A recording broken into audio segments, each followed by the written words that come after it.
There's been a lot of back and forth about whether Douglas County's new juvenile justice center has enough space to house the youths who are at the current center. Today, the County Board of Commissioners discussed keeping both facilities open as a possible solution. New tonight, 6 News' Joe Harris tells us what they decided.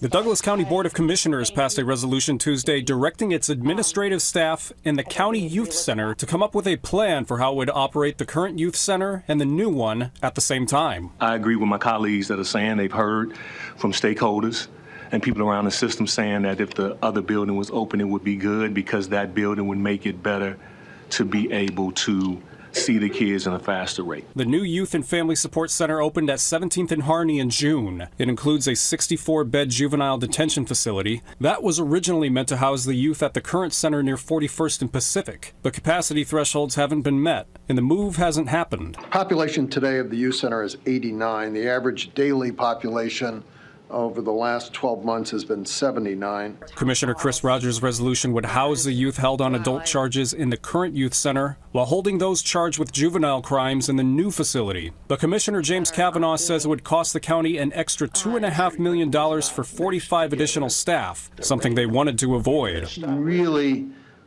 fiasco is a mild word when you get to the tax increase that was put forward to pay for this whole thing. But Commissioner Mike Friends says the extra costs would be worth it if it means rehabilitating youths. If we are helping kids and we are moving them in a direction that promotes success, I'm all for it. And is that worth $2.5 million?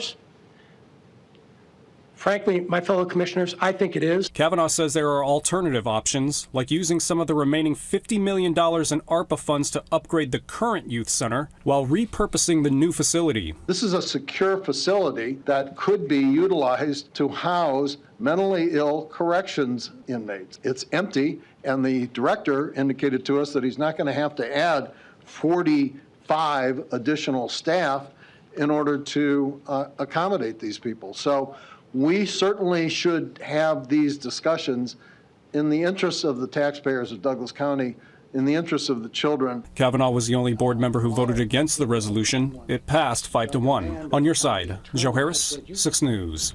Now, in the next few months, the board will be working on a plan for how it would implement this two-facility system.